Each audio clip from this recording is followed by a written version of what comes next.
a quick trial fit of it put back together, so there's enough space to put on your socket, on your ratchet, and to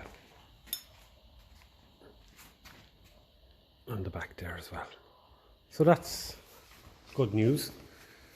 So I can take it apart again now, and I'll have a think about what way I want to put the bolt through. I don't really like seeing the bolt head, so I might put it up from below, and then I'll cut the threads and maybe tie them up with a file, so that way all you're going to see is basically it'll be flush. Basically that's the look I think I'm going to go for with this. But as far as free play goes, it is 0 and it's solid.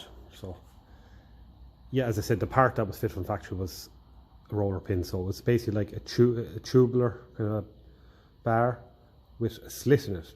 And what happened was, if you pushed it too far, it would start compressing this little tube, and then you'd get a lot of kind of a free play in it. So at least now there's a nice bolt gone through it, and again it's a Ferguson bolt, so it's all factory material. And yeah, I'll run it up from below, and I'm going to cut the threads, tidy them up a bit, and then at least when you're looking down now, it'll be nice and flush. So I think that's the best way out of this, and at least this will be under there and you won't really see it. What's going to be seen is basically this, that's all. Cut and filed. So underneath then you'll have your bolt head. So that is definitely about 100 times stronger than factory. I'm really surprised actually with what they use in the factory. I'll have a look and see if I can find an old one here just to show you exactly what they have, but it was basically something like this. It's a smaller version, and it had the slit down it there as well. And of course, when you'd pull it up real hard or push it down real hard, it used to weaken this, and then it used to curl in on itself, and then eventually sometimes it even fell out. So why they didn't go and do something like that, I don't know. But as far as repairs go, I just think that's a lot neater, and it's a lot stronger, and it takes all the free play out completely. So I'm harping on a bit much about this, but I'm really happy with that repair, because what I did with my own gold belly was I just drilled and put a bolt and a nut through it. But now I've done this, I'm going to actually do this on my own one, because I think that just looks so much better and it's so much stronger, because you're effectively making this cross shaft and this handle, you're making it one piece. Simple as that. So look, delighted with that. Some parts just after arriving. One of them is a new brake rod. I went for new ones each side, and I fitted a new Woodruff key as well under there. So I'm just tapping it all together to make sure it goes together easy before I paint. So this was the end that I was worried about on the original one. As you can see here now, it was really out of shape, really bad. So that's the way it should look. So now I think that's a vast improvement. So that's brilliant. That's done, and that's ready for primer and paint. And I have a few other bits like the spring that fits into that groove there, that keeps this pushed in, what way does it do it now? Yeah, it keeps this pushed into the back axle. That's what it does. So onwards and upwards. So there is our bushing. I had originally said that I wouldn't push it in the whole way if I was using the original brake shaft, but now that I have a new one, I can push that in.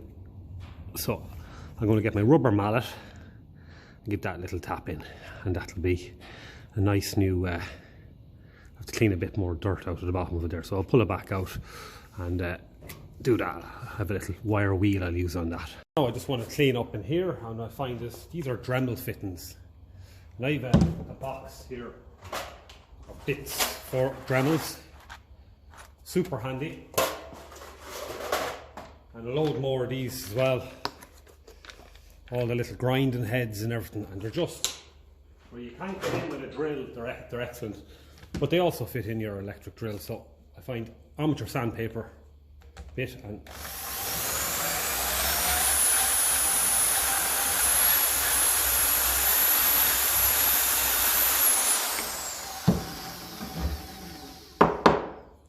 and you get a nice, clean, polished up surface inside there for sliding over the brake rods. And I like these taped off because I don't want that painted there.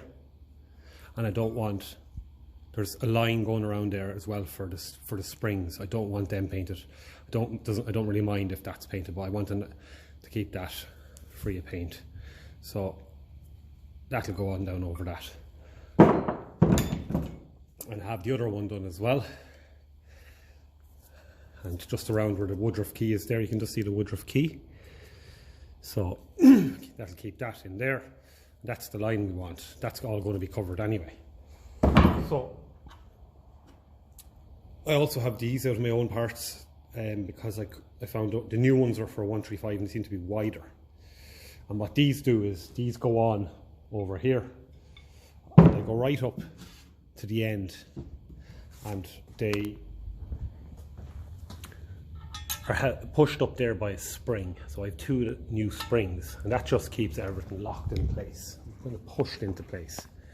So that is where we're at, and I have some parts ready to the seal has arrived for in there, so I'm going to give these an undercoat with rust primer, because I find the rust primer, the iron oxide, is just a lot better than the undercoats that I have.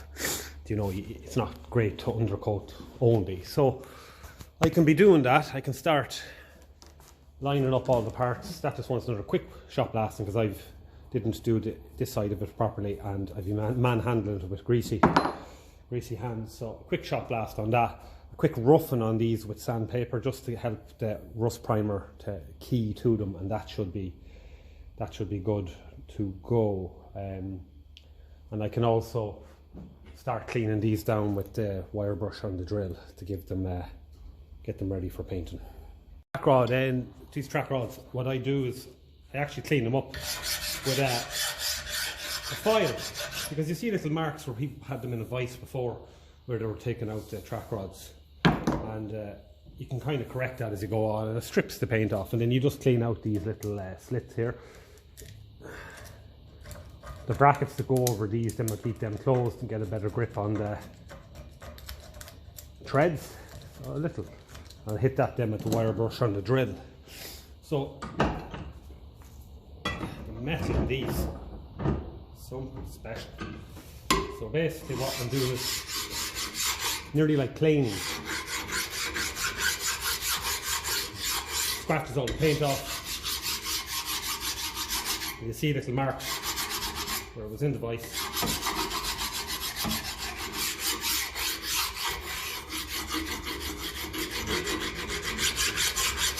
There will be a bit of patina on them, but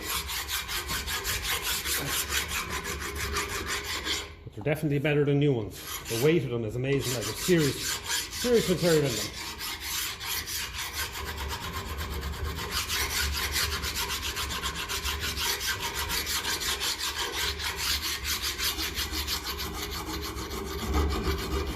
You can correct a bit of the damage on them then this way,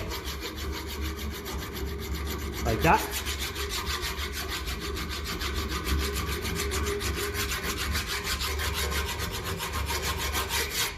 So that's kind of the approach I take to it now.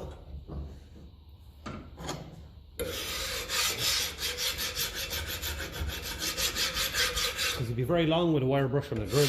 It will be getting that after this, to get any of the rust in the pitting.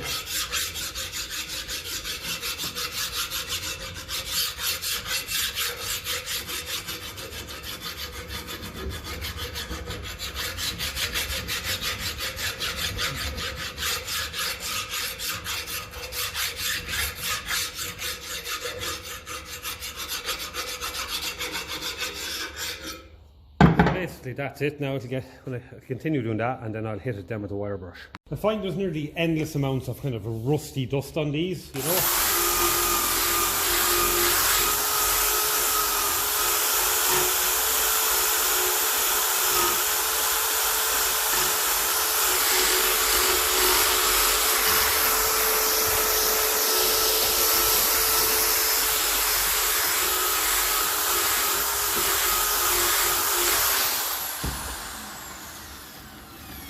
But I find they still prime up lovely with the iron oxide there. I think kind of the red rust primer.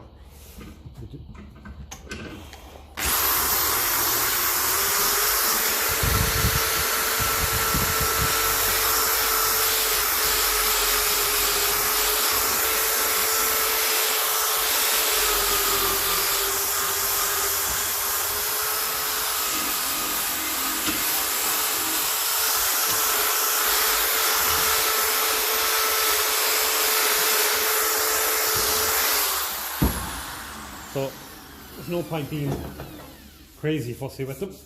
I find then just a sheet of sandpaper wrapped around it and just kind of give it a final cleaning off. Does it there, finishes it then. Something like this.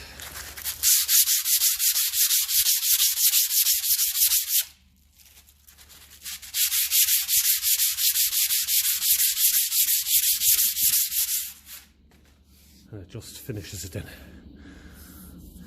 Paint will stick to that like shite to an army blanket bite. That's the kind of material that's in that. So that's that. So for shot blasting we've these washers and that. So I might get shot blasted now.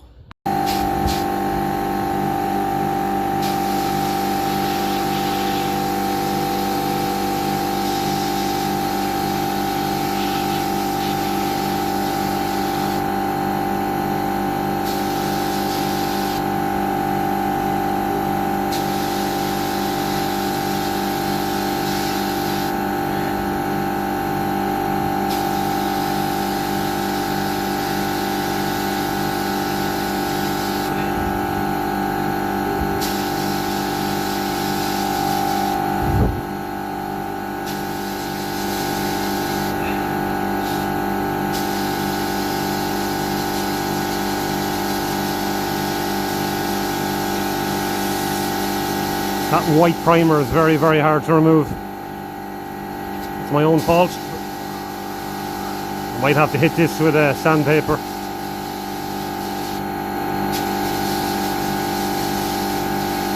Because this is just a cleaning jet that I have on this. It's not really the strongest one. Very, very slow as you can see there. So I'll hit that with the sandpaper.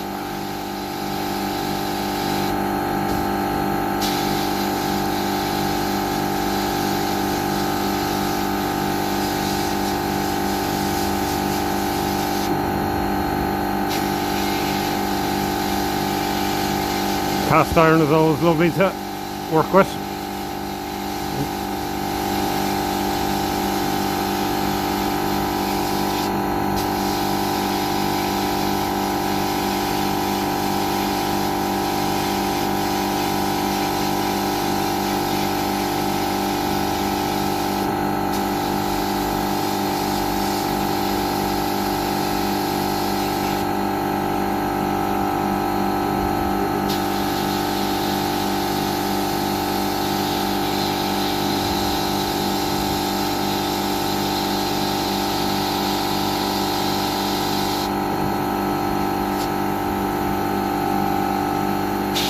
We'll give inside a bit of a cleaning up as well, so that it fits onto the brake rod nice and easy.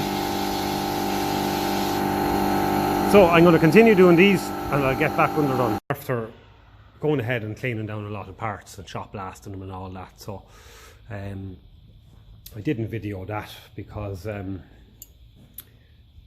was fairly repetitious, but we're there now and I'm mixing up the primer and adding a bit of thinners into it, and we should be getting going spraying. So let's give the primer a bit of a mix.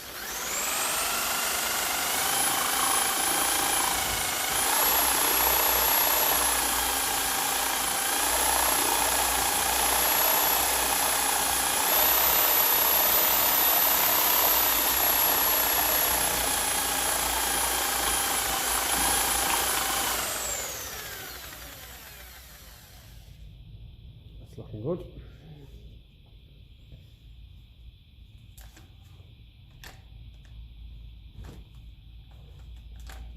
This is just a broken screwdriver, flathead screwdriver that I put into the chuck of the drill needs to go in at an angle, and seems to do the trick. Lovely. That's all it is. Nothing special about that at all. So I can start pouring that into the container, mix it with my thinners, and then it's going to go into the spray gun. So let's get going.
So I'll mix up another bit. We'll keep going.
So that'll do for the first coat.